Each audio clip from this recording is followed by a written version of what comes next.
before you buy it. Make sure you listen to a lot of different material and material with dynamics. Just don't crank it up all the way and make your decision there. Back it off. Make sure you hear the full bandwidth that's not being compressed or distorted. Listen to some female vocals, some male vocals, tracks with a lot of dynamics, stuff like that. Because you may have one style of music you prefer, but you're going to have possibly other things later on in your collection, or other people want to listen to something, and it should be able to handle those types of sounds as well. For female vocals, we use Sarah McLachlan a lot.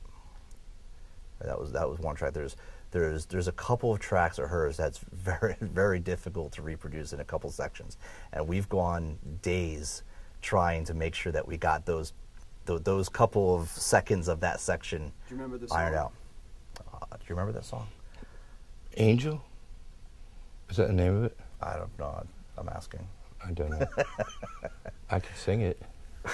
Nobody wants to hear that. And so for bass, for when we're EQing bass in the system, or we're listening for bass, we listen to, again, everything from when they did an upright bass to now, where all these guitarists and bass players or rap music is tuning down or using synthesized bass, which is a lot lower in frequency than what used to be in recordings, and especially movies also. I mean, there's explosions where they have like your speaker's actually just moving like this. It's 35 hertz, 30 hertz, where in the 70s you didn't have to reproduce that.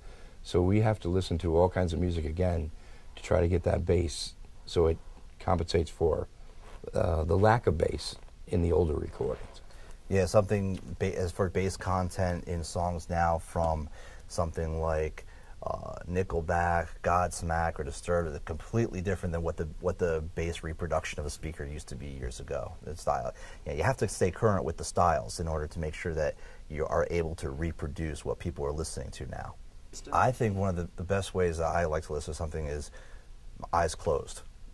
When I'm listening to something, listen to trying to actually point out where you hear each instrument. You listen to, you close your eyes, say, oh, I hear the vocals over here, or I hear something going on over here, something here. If listening for a speaker system with satellite and a subwoofer, maybe not a docking system, close your eyes to see where do you hear the bass note? Does it sound like it's coming from the floor, or does it sound like it's coming from between the satellites and the subwoofer, where your crossover is actually designed correctly, so that you're summing those energies instead of having a hole in the frequency response. You're going to lose instruments and notes in that area. So I can